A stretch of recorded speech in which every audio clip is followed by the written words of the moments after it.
Good evening and welcome back to another episode of Call of Cthulhu with the Explorers of Elsewhere. We're excited to be back. I've got a team of investigators. So far there have been 0 casualties and they have successfully pulled off a heist in the house of the reclusive artist known as Baudelaire. And they've hurried back with their ill-gotten gains to the Café du Victoria to see what it is they've discovered. And then the plan, I think, is to head to Baudelaire's workshop at the Museum of Fine Art. Correct. Is that right? Great. Okay. Well, we'll kind of summarise your time at the cafe. So you go in and get yourself settled down, and there's that kind of initial, like decompress after a stressful situation. You'll manage to take a deep breath, and the adrenaline kind of starts to wear off, and there's the sort of nervous laughter, and you're all falling around, kind of, and then looking at these 2 books that you escaped with. So one author you have, I think, is it seems to be a journal of some kind, belonging to the artist himself. The other, I think, Ella pocketed, which is an English translation of a much older text called The First Gods by somebody called Alfred the Mad, who you gather was a slightly eccentric monk in the Middle Ages, who came across this esoteric work and translated it, much to the displeasure of his abbot. As you look through The First Gods, you see it's pretty dense, and you get the impression that Alfred lived up to his name in the way that he wrote, but he seems to be writing about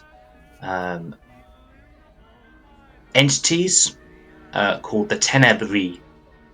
So that's spelled Teneb '-RI, Ténébris. And they are the subject of his book. They are what he calls the First Gods. And these are entities that, according to Alfred, existed long before the creation of the universe, in that primordial darkness. Before creation, before the Big Bang, however you visualize that. Before anything else was, the Ténébris were.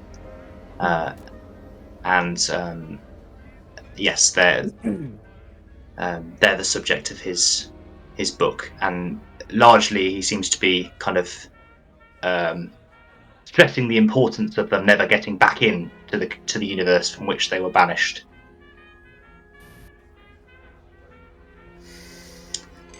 This sounds fanciful. Oh, you'd be surprised. You mentioned light and things. Would we be able to make a connection between a fascination with light and the exhibition about, the shades of black, basically? So as Ella's kind of skimming through this book, one of the things that she kind of picks up about the Ténébris is that they have an aversion to light of any kind. So that's kind of how they were initially banished from the universe, is when, during creation, light appears and they can't stand it, and are sort of banished effectively, and they're unable to exist in our universe, according to Alfred, at any point since, because there is too much light. So it seems as if various cults and madmen over the years have tried to create conditions in which the Ténébris could return, but have never succeeded because of our world is too light. Basically, they need absolute darkness in order to. That's why I've been saying to keep the lights off. Why not just keep the lights off? But if everything is black, that's a... Sorry, Chris. Carry on. Finish your thought, and then I'll jump in afterwards. Okay. But basically, he's creating a black room. When they're basically creating an absence of light.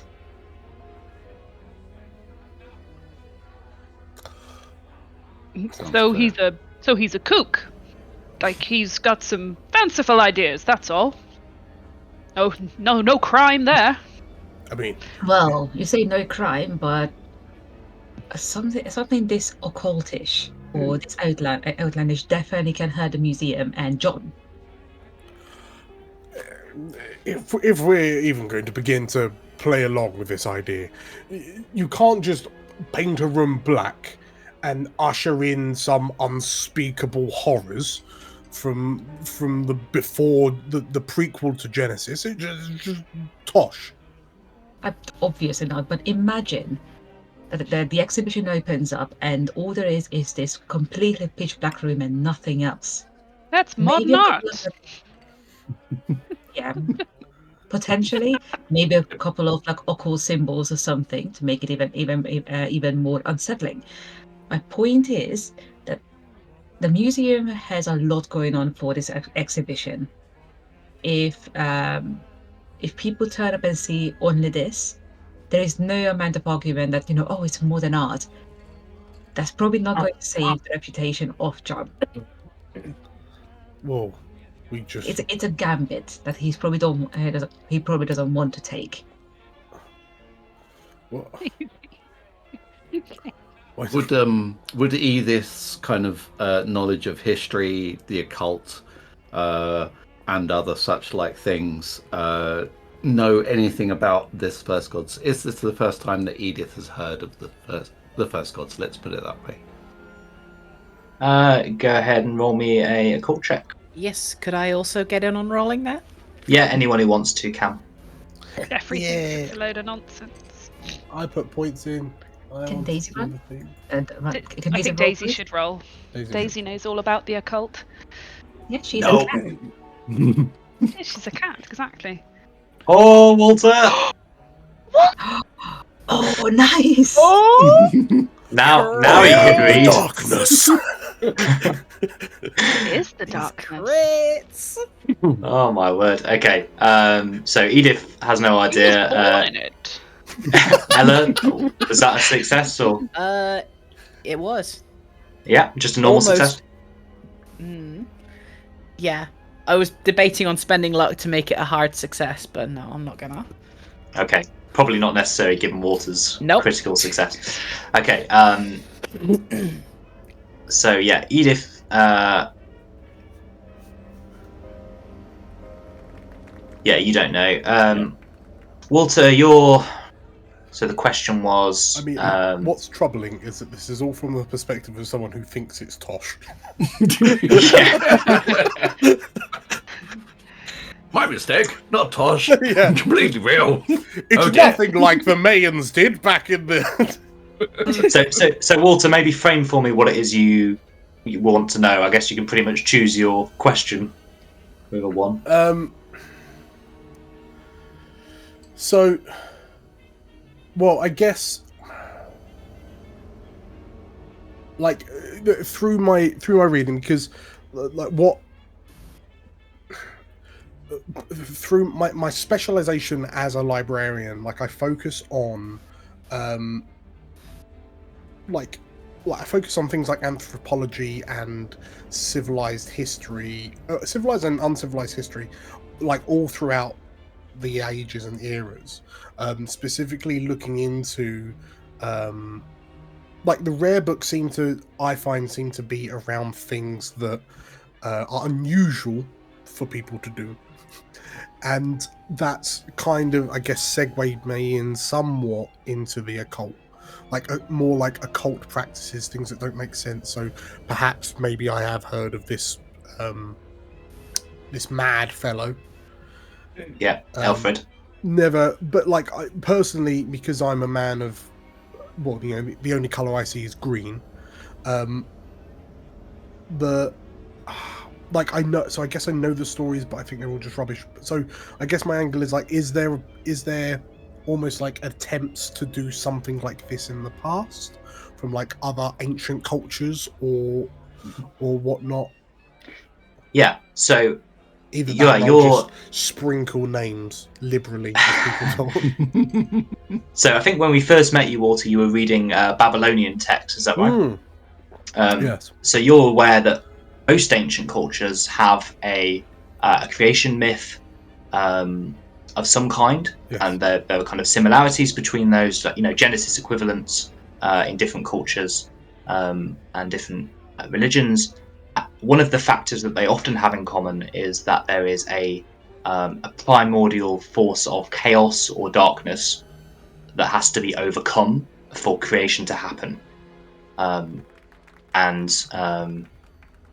So in Genesis, when it says that there's darkness over the face of the deep, that is there's the primordial chaos that has to be kind of banished by light.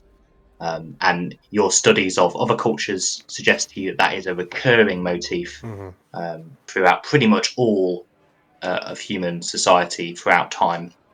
And there is always this fear of what lurks beyond the edges of creation, or for some particularly unbalanced people, there might be a desire to bring what is outside in for their own gain. I mean, So that I yes, can get you're aware of various cults throughout the years that have worshipped. They might have given them different names, but entities that sound a lot like the Tenebri. Sort of primordial chaos beings at the edges of the universe that are constantly trying to find a way back in. Sure. Okay. And by the fact that you don't believe any of it, but you're guessing that if any of them had been successful, none of you would be here talking about it. Sure. I mean, in which case, I suspect that's my angle. In so much as, I mean, it was Tosh all of those times, and it's Tosh this time, but now they're calling it modern art. So, Walter, as you say this, everyone's attention is drawn to the other book on the table, which is the journal that you pilfered from Baudelaire's desk. Yeah. You notice that there's a bit of a bulge in it, actually. It's like you didn't notice it when you picked it up because you were in such a hurry, but there seems to be an object wedged in the pages. And as you kind of flick it open, a brass key falls out onto the table with a I little swear, if clatter. this was the key for the to the desk. to the desk. Well, no, because it was in the desk. Yeah, but you know. It's like when you lock your car keys in the car, isn't it? Exactly. Yeah, not sure what it's for, but Could be for a there's studio or a spare studio workshop key. That would be useful. I will hold up the key to anyone who's interested in nabbing it. If While nobody nabs it, it's going to go straight in Edith's carpet bag along with everything else. goes into the party inventory. What's he got to say for himself? So you're just giving kind of a quick scan through. Yeah. So this is a journal of several years of Baudelaire's life leading up to the present day. Much of the early entries are quite mundane, just talking about other exhibits he's done, progress on various pieces of work. Nothing particularly interesting for your purposes, Walter. Rosemary might be interested because she's quite arty, but you kind of skip straight past those. And they soon start to get more interesting. Baudelaire makes reference to a potential new patron, one who can give him the recognition that he deserves. The devil. He feels that he deserves. It's a bit unclear how he encountered this patron, but he does seem to have been impressed by them, and you gather that Baudelaire's not easily impressed. The devil. And then there's quite a long series of entries where he seems to be travelling around various parts of the world. He mentions going to South America, to parts of the US, the Rocky Mountains. Seems to be mostly mountainous areas, and he seems to be looking for a particular type of mineral. And you kind of link that up with the fact that he had geology books on his shelves. He seems to be looking for a rare mineral that he thinks will be key to unlocking something in his art. And as you flick on a bit more, there's some entries from a couple of weeks that he spent in the Barberton mountain ranges of South Africa. And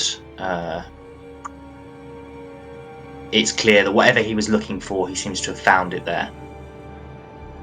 Just from a cursory glance. Okay. And this is shortly before kind of coming up to the present day and before Umbra before he started working on Umbra. The rest of the entries are him returning home and beginning work on the current exhibition. How, Ms. Everett, how regular, how peculiar is it for paints to contain ground up mineral? There is a history for it. It's not that surprising. I do remember there was an artist I've known who had ground up diamond in his paint to Seems make his wasteful. paintings more valuable. It was not a great idea, but there is a history for it. So, world's most expensive paint water. Basically, yes.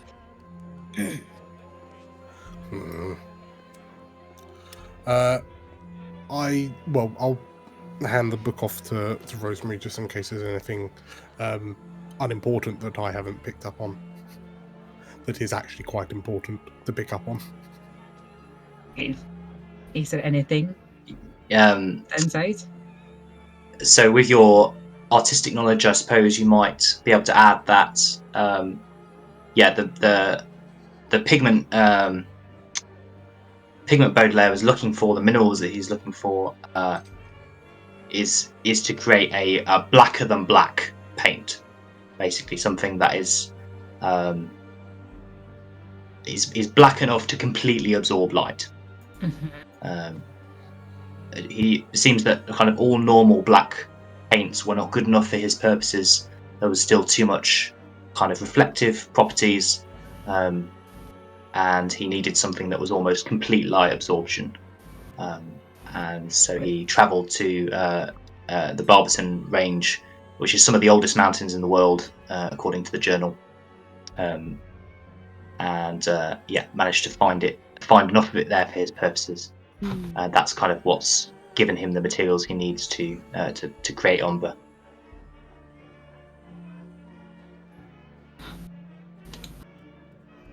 Okay. So it's basically that paint that is everyone can use apart from one person in the world in real life. Vanta Black. Yes. Yeah, but this is 1929, remember, so not everyone has. It's a new thing. So About 1,000 years early. So let me get this straight. This guy is enough of a kook job that he's going to unveil a gallery of black paintings, black rooms that no light can escape, and he's going to do some childish rituals to summon heavens knows what. He's branching out into performance art. It's just I wonder if I'm overestimating his involvement in the occult here. Maybe he just wants to use the symbolism. Well, precisely. I feel that we're definitely going to have to look at these paintings before they're unveiled. But if it is as tragic as we think it might be, we owe it to John that disposing of them is one thing, but we owe it to John that we're going to have to put something up in its place. That should not be a problem. That ain't gonna be difficult. We have enough. I have enough connections in the artist world that we could put something together In 3 days? in 3 days. Very good. I also know a couple of collectors who I'm sure wouldn't mind lending some of their artwork to the museum, just in 3 days. In a pinch, I'm sure I could have some associates find us some paintings to provide to the gallery on a short-term basis. I mean, Baudelaire won't be happy at all if we do that. It's not But- about him being happy, love. It's about John. Well, I mean, what if he sues the museum for us tampering with his exhibition? Well, what we would need is proof that proof to John that the exhibition would be a flop. Well, not a problem. by- And he holds up his camera. Says, "I can Yeah. document it when we get in there." And by the usually artist contracts do say that the exhibition can be cancelled if the material it proves to be not good enough. Very well. The timing is a bit tight, so there might be some issues with that. But that's a legal problem. I'm sure Joe can take care of. Is there a way Sounds- that we can get like a preview article out, possibly, honey? I mean, scoop. I can try. I'd have to run it past my editor, but it sounds like we need to get in there tonight. Either way. Well, the sun is going down, and you suspect that you're probably now safe to head over. Assuming that Baudelaire keeps to anything like a normal working schedule, you're probably safe to head over to the museum. And even if he's still there, you can linger around for a little bit. Can I just get that book for a bit, please? That journal. And Edith holds her hand out to try and to just collect the journal. The one that Rosemary's got. Yeah, the one that Rosemary's got. Oh, absolutely. Here you go, my dear.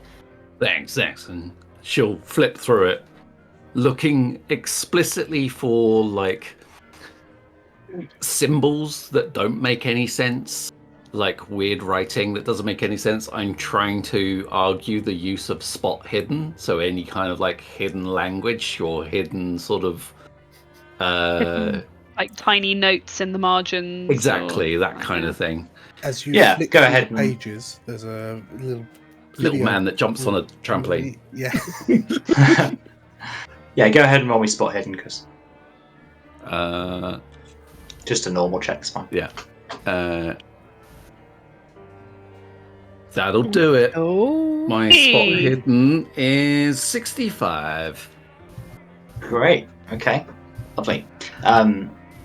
So as you take the journal from Walter and give it a slightly more detailed look through, possibly you're slightly more interested in Baudelaire's worldview than Walter is.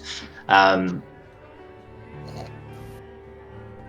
you read some of the later entries, you're kind of reading the way that he's talking about his patron, this mysterious patron that he's discovered, and it does seem that he genuinely believes he's contacted the Tenebrae, and that in some way they are going to reward him for his services to them. But there are a couple of mentions of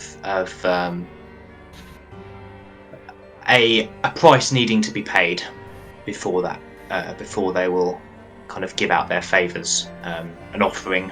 The word offering is used a few times. And there's also kind of talk about unveiling them to the world. His patron, that is, unveiling them to the world. Thank you.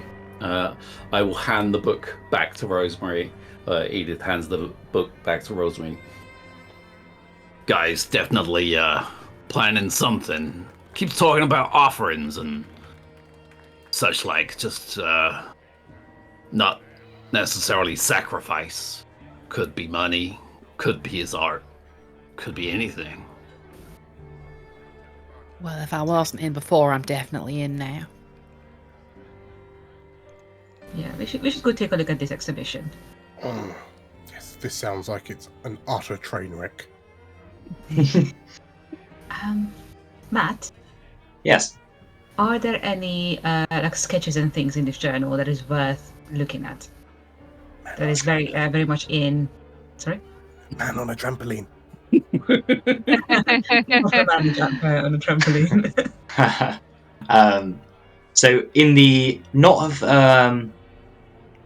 not towards the end, so there doesn't seem to be anything that gives you a kind of preview of Umbra, basically.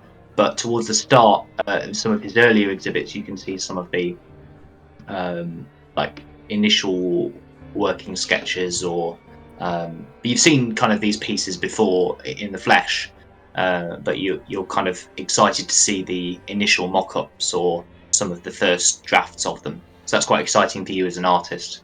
Probably wouldn't be of interest to your comrades, but Is there anything that has not been, any sketch that has not been published by him yet?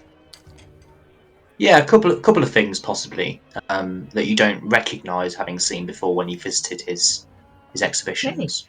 Can I yeah. somewhat stealthily rip those pages out from the journal and put it away for later? Yeah, absolutely. Thank you. Sneaky, sneaky. Always got to be hustling. So, with that bit of light theft, are we heading to the Yeah. museum? Great. Go. Let's do it. So you guys drive in the gathering dusk, the short journey to the Boston Museum of Fine Art. It looks like it's kind of shutting up shop for the day. The last of the visitors are being turned out by men in plain, in sort of security guard uniforms. Alan is there wrapping up his day's work, so he gives you a cordial nod, but he's kind of on his way out of the door. He's late for dinner with his wife, so he kind of can't stay to stop and chat. But he sort of points. I think those of you who've been to the museum before, Rosemary possibly would know the location of the artist's workshop, but Alan gives you directions anyway, and he kind of leaves you.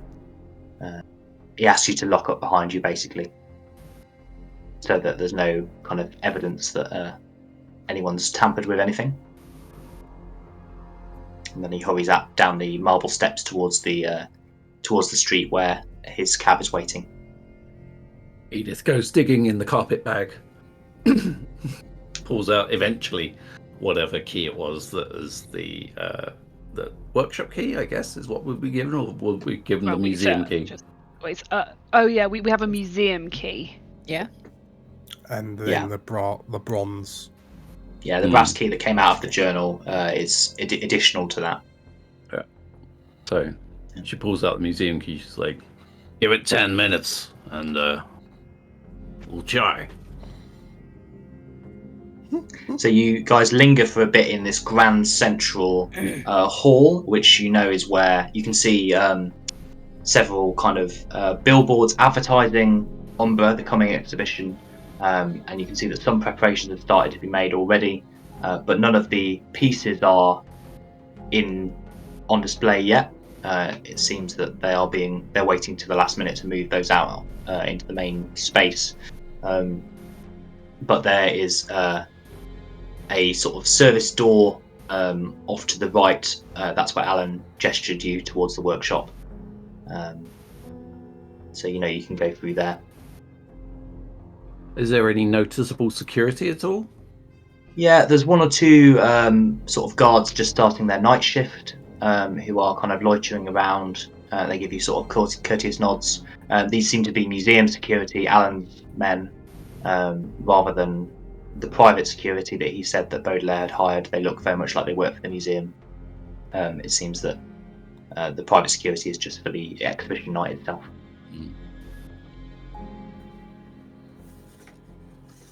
Out of character, I'm just sort of wondering whether it's worth chatting to one of these security people to see if they know anything about the other security people, but like it's probably not. That's just me thinking aloud. Like if there's some sort of rival company that they know about. Didn't he have his own private security? So maybe they've started loitering about and. Yeah, I think that's what Chris was. We could have. You could ask, maybe, as Edith. Yeah. They're moving in on their turf. Yeah, just trying to find out like whether they know the others, whether they've seen the other security people, whether they know anything Yeah. about them.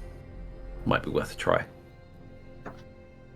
So yeah, I'm just gonna. Edith will kind of walk up to one of the security guys, and go, "Honey, come here." This nervous looking lad of about 25 kind of goes, "Oh, me," and walks over. He tries to sort of look composed and like he knows what he's doing. Your first night, or you been here a while? Yeah, is it obvious? Little bit. We've been around for as long as I have, honey. You can tell. Well, yeah, I'm actually my first security job. Brand new here. Don't tell anyone else though, will you? Oh, don't worry. I'm like a vault with secrets. So we're actually both new. First night for both of us. Oh, same security company, I bet. Whoops. Yeah, we both work for the museum, employed by them. Right. Yeah, right. John Allen hired us a few days ago when the last guard went missing. Yeah. Or retired, or resigned, I guess. We heard Disappeared. about that. Yeah. Missing. Resigned. That's gotta put the willies up you, right? It's gotta be make you pretty nervous. He looks like he was slightly nervous before and is looking increasingly nervous. Yeah, I guess it is kind of creepy when it's all empty, you know, like being in hospitals or train stations when there's no one around. Yeah, or carnivals. Yeah. I mean, I can see why it'd play on your mind being here all alone at night. Yeah, you'll be fine. I guess don't they just worry. got tired of it. I mean, the pay isn't great, so I kind of don't blame them. But so you don't know Taking off anything like about this other security since you're new here. I mean, Alan mentioned them to us, but I don't think that they're going to have a lot to do with us. Really, they're just here for the night of the exhibition to protect the pieces. Apparently, Mr. Baudelaire said that the museum wasn't up to the task given the guards leaving in the night. But yeah, Alan managed to argue him down to only having them on the one night. I see. Well, But he's bringing in quite a few from what I've heard. yeah. These artists, they like to protect their work. Well, you have a good night, honey. Make sure you get a thermos of good, strong coffee, and keep chugging away. You'll be fine. Sure. Oh, I should probably give you this if you're going to be wandering around. And he hands you a torch. Uh-oh. And says, Don't turn it into a survival horror, Matt, please. You're in trouble now. it's these darn power cuts. They've been going on for weeks now. Something to do with the generators overheating. If you just keep it on you, then if it happens to happen while you're here, at least you won't get lost. Good call. All right, and one of us will come and find you. Edith will look at it and will look for like a handle to wind it up. I think they have batteries. Question mark. Yeah, that's one no. like. I mean, we could say they have batteries. That's fine. We'll do some We're background gonna- checks while you carry on. Yeah. We're going to tentatively say it's battery powered, and someone can correct me in a bit. Then it can run out of batteries at a crucial moment. We have to wind it. It's even worse. Uh, Oh god, we're gonna get eaten by mutant dogs. I can just feel it. Dude, they're Congratulations, batteries. everybody! We found the horror. It's coming. It's barreling towards us right now.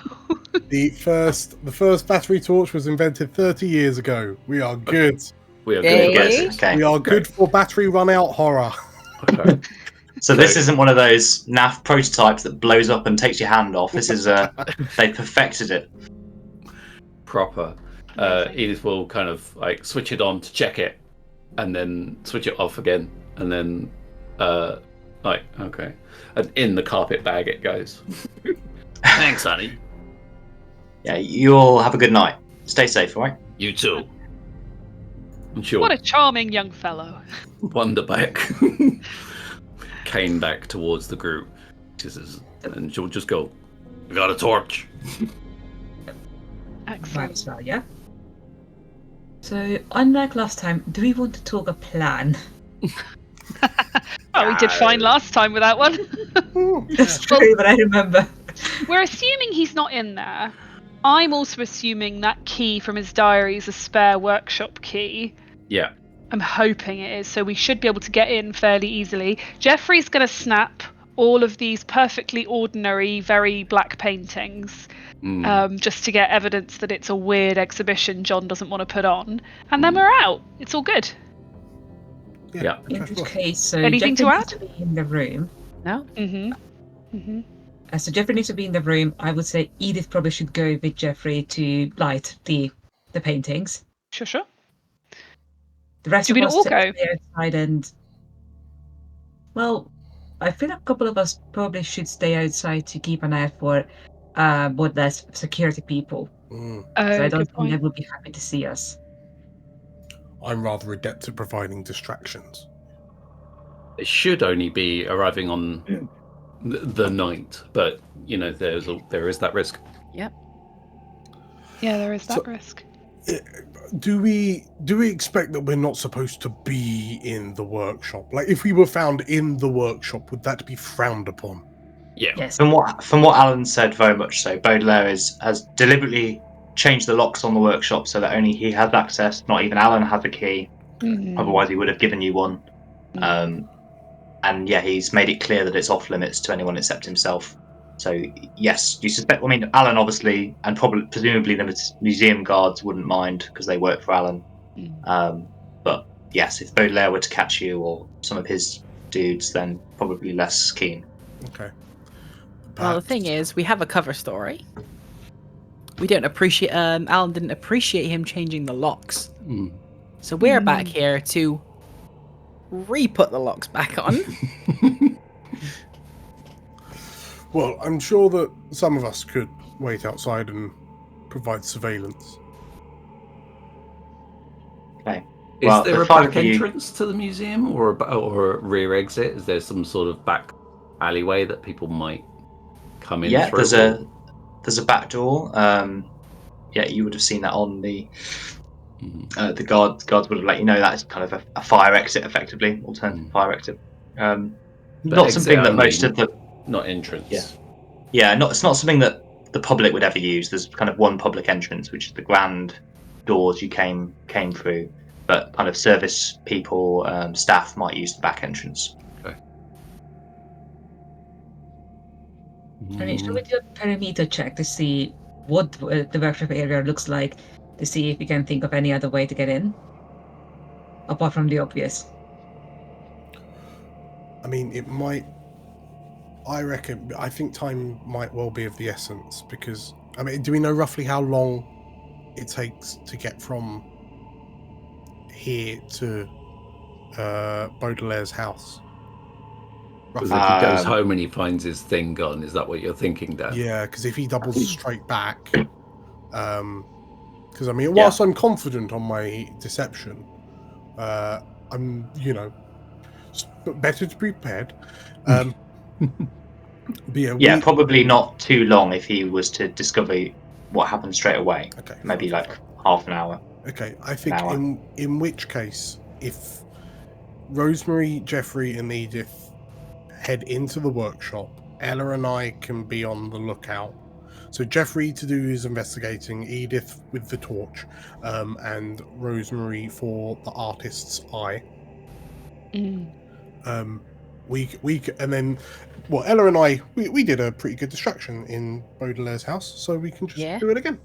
Dream team. Do you feel another more poop jokes? Stomach cramps coming on. When in doubt, crap it out. Cool. Okay. Let's do it. Well, you guys walk through a a door off to the right, which leads to sort of the access tunnels and various behind-the-scenes parts of the museum that the public wouldn't normally see. And pretty much the first door that you come to on your left is labelled Workshop of Artists in Residence, and yeah, it's kind of closed and seemingly locked. But there doesn't seem to be anyone around. Most of the staff have gone home. It's really just the night guards you've already seen. As we kind of get up to the door, I will tap Rosemary on the arm and go, if you see anything weird in there, you let me know. I've got an eye for a lot of this occult stuff. You let me know, I'll come in and take a look, alright? Of course, my dear. The other thing I want to keep an eye out for, this is just like a weird Edith thing, is John's office. Oh. Okay. I'm not going to poop in his office. Trust me, that's not going to happen. Why was that the first thing you said you weren't going to do? Yeah, that's really fishy, Chris. No, I promise you that's not going to happen. Yeah, okay. You said it, but we do have now a history of poop jokes.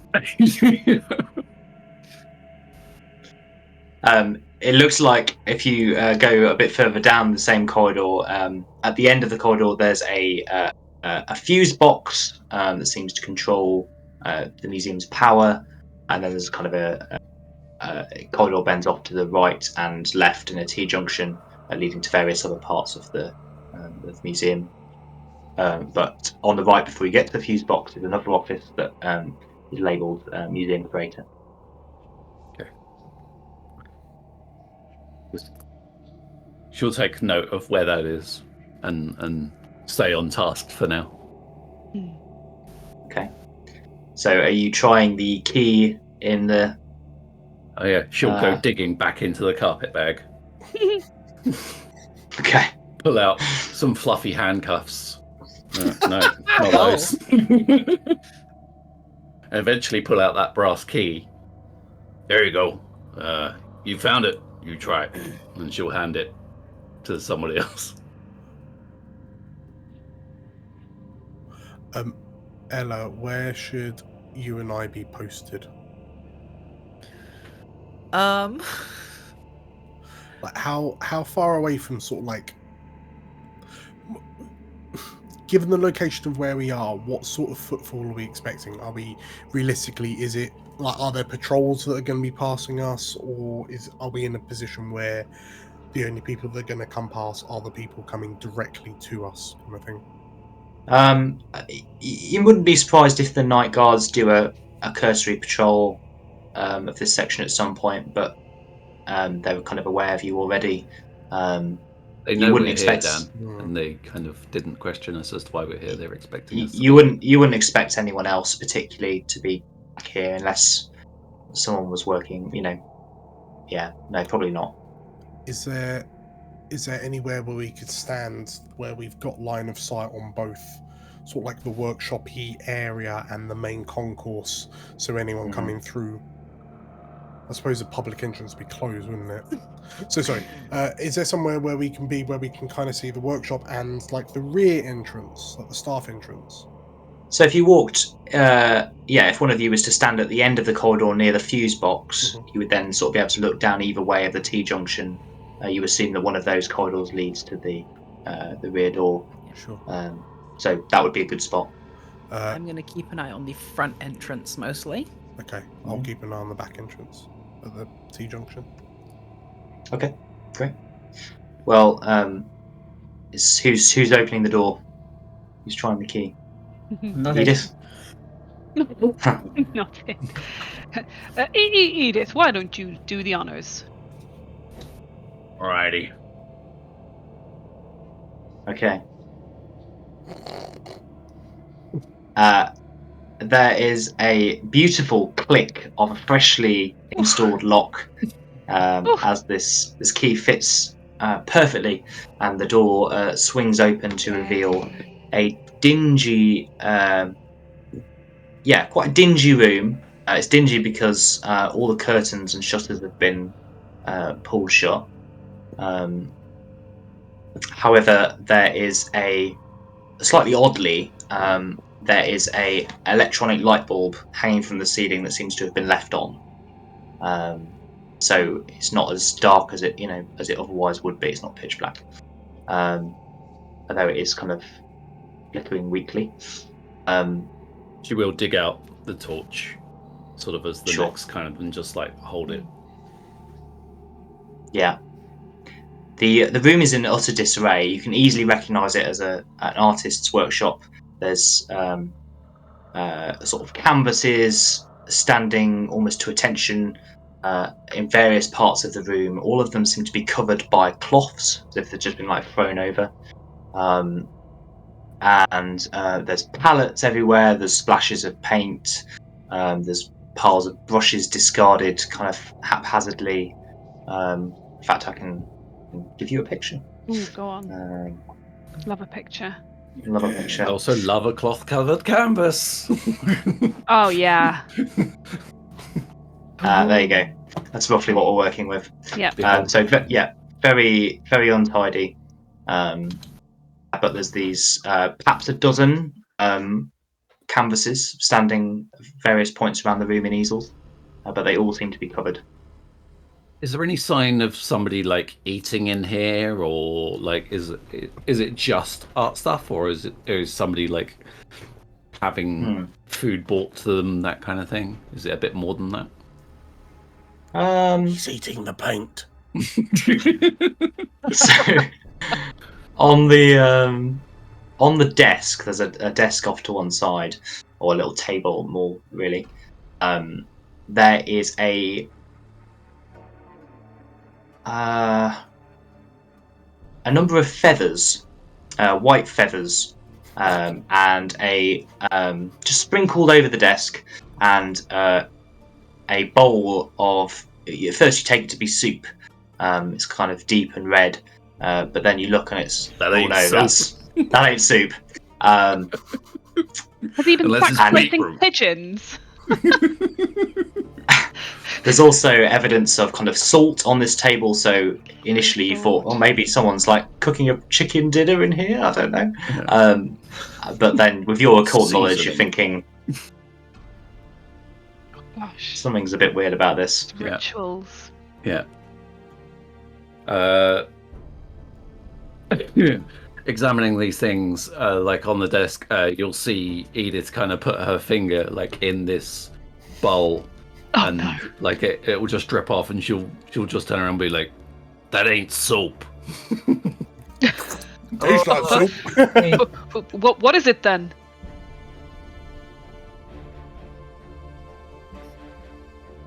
Blood, possibly. She says that Rosemary's going to start a cigarette because she's just so stressed out. What? Why is there blood in an artist's studio? What kind of man is this? Clearly a disturbed one. And with the cigarette in her hand, she actually goes to unveil one of the canvases. Mm-hmm. Yeah, boy. Okay. So as you pull off this sheet, you see at first what you take to be just a solid wall of black, and you're kind of looking at it confused, almost disappointed. But it's like the deepest black you've ever seen, and it's almost like the light from the bulb swinging above your head is kind of being sucked into the canvas. It almost feels like the light is flickering and dimming in response to this painting. And as you look at it a bit closer, it's almost like it's becoming, it's going from a flat black surface to something that is stretching away in front of you like a long black corridor. It's almost becoming 3D in front of your eyes, and you feel yourself kind of being almost drawn into it. Can you make me a sanity roll, please, Rosemary? Oh, first one of the game. Oh no! So how does this work? You've found a dark magic eye puzzle. So we've got to roll below our sanity. Anyone who's looking at this when Rosemary reveals it, Definitely looking, yeah. Does the cigarette Yeah. aid or hinder a sanity check? See if she accidentally Good swallows one, it. Rosemary. Oh, thank goodness. 27 is fine for me. This is looking pretty good so my far. Sanity is okay. Now I know what it is. Now I know what I can miss by. I'm good.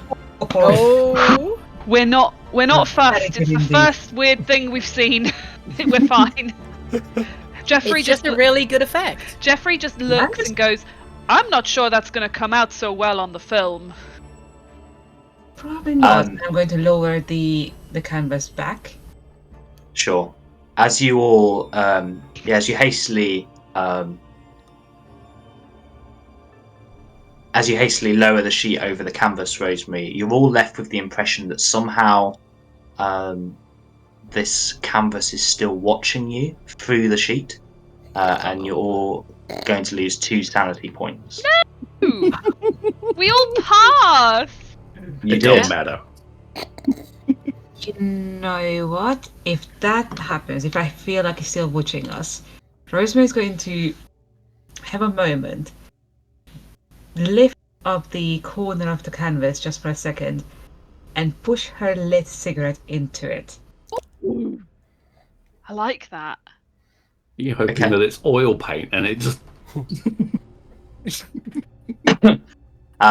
There's a sort of a charring smell, and smoke starts to rise up from the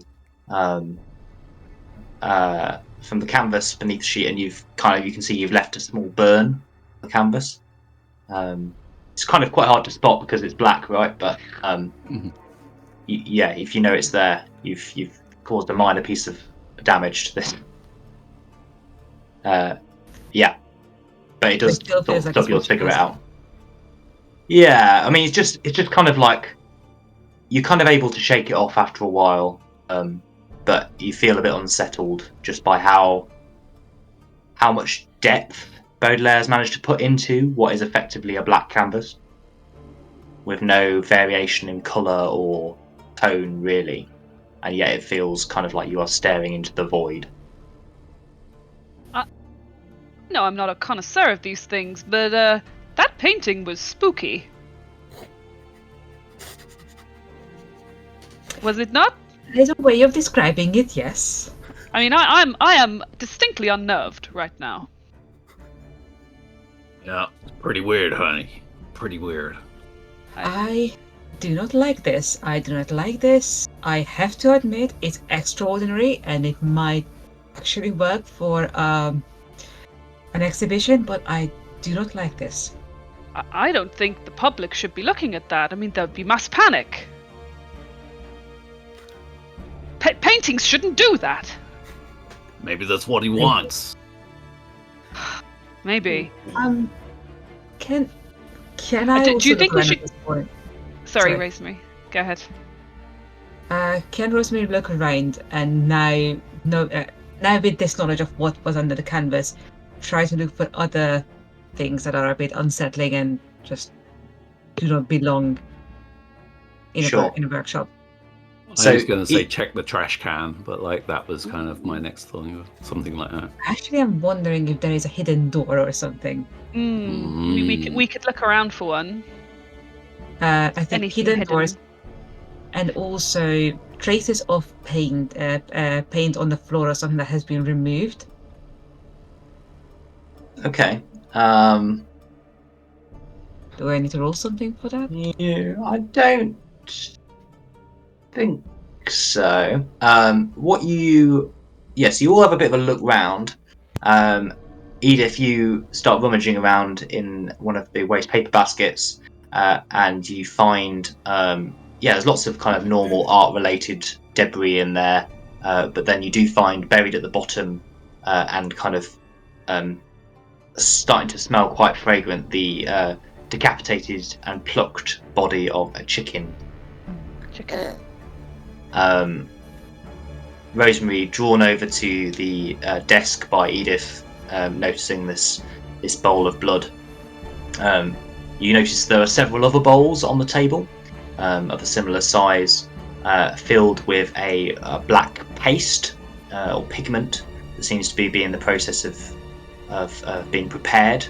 And there's a very dark black rock, small black rock on the table. And then there are several bowls in which it looks like Baudelaire has been crushing it up into a powder and then mixing it with, possibly with the blood or bits of water or other solvents to create his paint, basically. So there are numerous bowls around where there's various stages of this paint being created. I think that's going to make Rosemary go like, oh, I have no idea what that's going to be, but I know someone who would be interested, and she goes out to get Ella, and just walk up to her, say like, go inside and look at the paints, the fresh paint that's being prepared. Go inside and take a look, and she's going to take over from Ella in basically guard duty. Sure. I wave from my end of the corridor, look thoroughly bored. Yes. And she lights on a cigarette. Fully sane Walter, bored out in the corridor. Yeah, as Rosemary walks out, Walter, you notice she is significantly paler than she was when she came in, and seems to be trying to chain smoke herself to death on her way out. It's this younger generation. But Ella, you take... Probably the same age, 46. Ella, you walk in and take Rosemary's place in the study and kind of examine these bowls. I think... Do you want to... Go on, go ahead. I was just going to say, while she does that, I think Jeffrey and Edith would probably be explaining what they saw under the canvas. Hey, Ella, look at this. Check this out. It's a man on a trampoline. Look. In the dark. But yeah, we explain that while you're examining it. Okay. Great. Do you want to go ahead and roll me occult, please, Ella? I'd love to. Ooh. 42. Is that Okay. low And I'm enough? going to spend 7 luck to make that a hard success. Oh, Okay. Great. So you know that yes, you know that blood is in the vast majority of occult rituals, sort of almost regardless of culture or origin. Blood is considered to be a uniquely powerful substance because it contains the essence of life, and so for to kind of imbue something with that power, blood is almost always a kind of necessary reagent. And you suspect that in Baudelaire's mind, if he is indeed trying to contact or summon or release the Tenebris, if that's what's happening, then he needs to make it dark enough for them to exist in our world, but he also needs kind of the oomph to get them here, to turn ordinary paint into a gateway of some kind, and that you suspect that's the purpose that the blood is serving. Yeah, so you ain't gonna like this, but so I'm pretty sure he was making this a ritual of some kind. He almost definitely believes that that painting you told me about, the one that looks like 8 foot deeper than it should actually be, pretty sure he's made that into a gateway to summon these first gods through. what now? A gateway. Sorry, it sounds like you're saying it's a gateway. I am. I can say it again if you like. He's made that a gateway, and he needs the darkness to do that, and the sort of life-giving essences of the blood. Right. And he's got one of those. I see. Is it a real gateway? I'm going to assume so. Okay. Maybe that's why the light's still on. Maybe it's not finished yet. Edith, do me a favor and keep your torch on, please. Yeah, keep that flashlight charged, I think. Yeah. If that light goes off, some bad shit's gonna happen. They mentioned power cuts? Yeah. Which would also tie up with the previous night guards going missing, huh? What do you mean? Well, the power cuts happened during the night, and night guards went missing.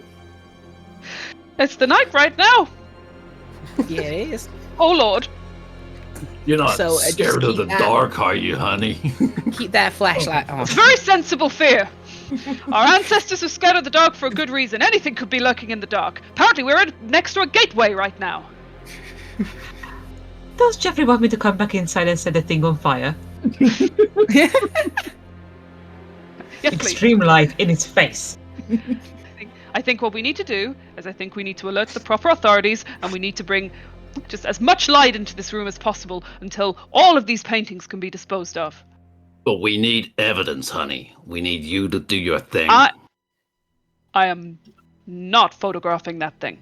That's not going to happen. Did you see it? You saw it. Yeah, I saw it, but you got flashes, right? And the light, if it hates light, I've got light. You've got light. And we could turn the lights on. More light? The light in the room, we could turn it on. I think the light in the room is on. Ah. I think. Yeah, it is at the minute. Yeah. Yeah. Okay. That one slowly little light bulb. Hate it so much. Okay. One of those old school like light bulbs as well. Just one picture. Right. But maybe, I don't know, if it disturbs you that much, just don't look at it. Just snap shoot.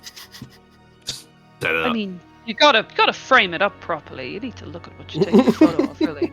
I mean, also maybe take a picture of the decapitated bird. Oh yeah, I can do that. Yeah. That's no problem. And he takes a snap of the bird. Thing that definitely isn't soup. Yep. Snap of the chicken. Snap of the blood soup. And then I guess he's gonna gird his loins for a picture of the hell portal. Edith will stand to one side of the painting and sort of lift it up, but look away. and just before they do that, be cheers. Cheers. Everybody else, you take Thanks for your the pick. solidarity, Edith. Great. Like, we'll hand the torch over to Rosemary or something. So I'm willing to take the bullet for I'll just take it and just. Who is in the room now? Is it just the three of us, or is Rosemary rejoined? Oh no, Rosemary's outside. Great. Cool. Outside looking like a chimney. So, Ella, if you're going to be in the room when this painting is being photographed, then I'll need a sanity check from you, please. The others are okay because you've already seen it, so you're in some ways prepared for. Jeffrey still doesn't like it. That is a 10. That's a extreme success. Way. Okay, great. In that case, you're probably all right. Do you want any kind of check to take a photograph of this thing, Lorekeeper? Oh, good question. There isn't a photography skill, is there? One of the suggested art sub-skills you can take is photography, which I have. If you have, then I think we should definitely roll that, yeah. I've got a 65 in photography, so fingers crossed. Go for it. So there's no pressure or anything, so it's just a normal check. Normal check. Okay. I'm too good at photography. No. You are somewhat shook by trying because you feel like you're looking at this thing, trying to line up the shot, and it's looking back at you, and you feel like you're hurrying to take a photo. It's a bit blurred. I can't do it. Yeah, I can't. Your hands are shaking a bit. I can't get a good shot. Damn it. Yeah. Better option. I was thinking like, oh my god, if you mess it up, you create another gateway. No, stop giving him ideas. I guess the camera would have a flash, right? Like quite a bright flash. Yeah, could do. Something. So you kind of you take the photo hurriedly, and presumably it prints straight out of the camera. It's a Polaroid. Yeah.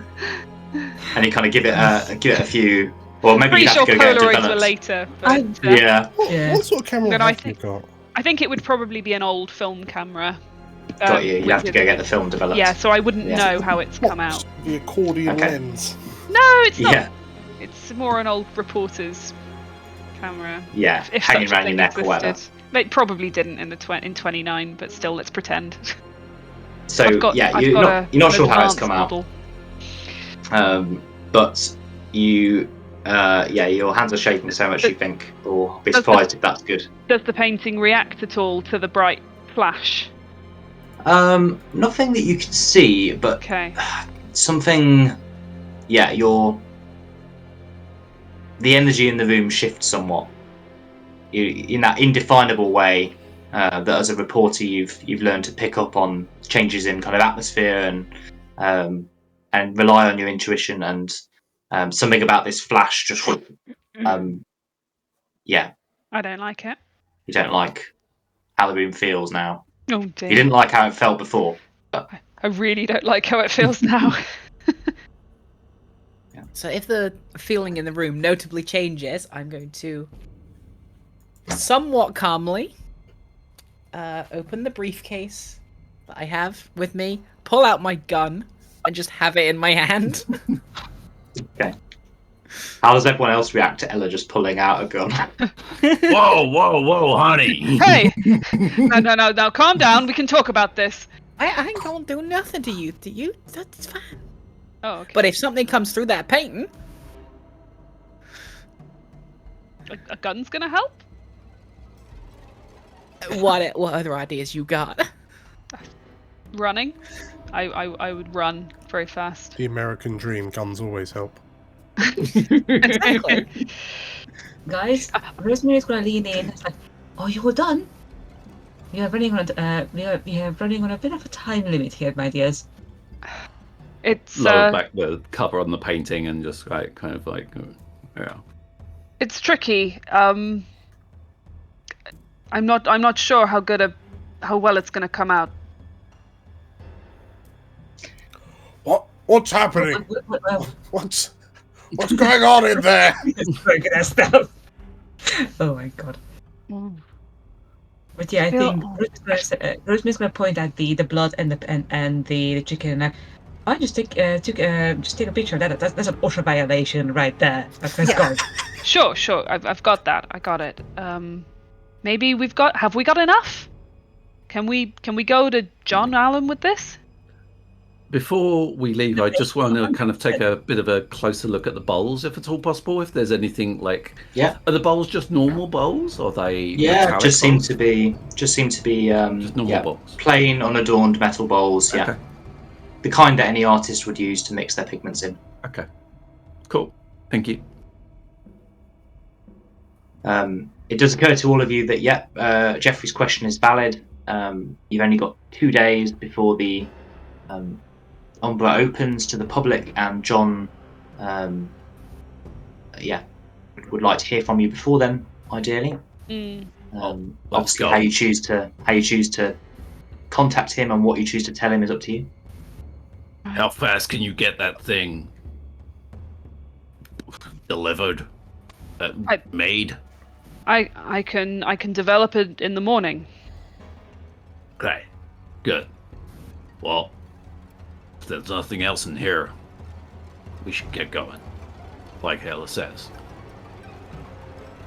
Okay, I'm all for that. Let's get out of here. Lock the door behind us. Okay. So, as you guys leave the museum for the evening, the guards give you a smile and a nod as they kind of lock up the door behind you. I wish you good night. And say, it turns to you, Edith, and says, "I hope you got everything you need. See you again soon, I'm sure." Yeah. Take care on the steps, won't you? Of course. Look, honey, could you do me a favor? Just a little favor from me to you. Put this note on John's desk. And Edith would have written a note, just kind of explaining, just to say, meet them ASAP back at the Cafe di Vittorio, and she hopes his dinner went well. Okay. He looks at you and nods and goes, "Sure thing. Before you go, can I have my torch back? Wouldn't do to lose it on the first day." Oh, sorry, honey. Again, pull out like random things out the carpet bag to sort of eventually get back to the torch. There you go. And great, make thanks. Sure it still works. Yeah. I feel silly, really, but I feel better for having this around. You know. Yeah. I know someone else who's scared of the dark. It's fine. Great. Well, good night to you all. Good night. And he wishes you well and shuts the door behind you.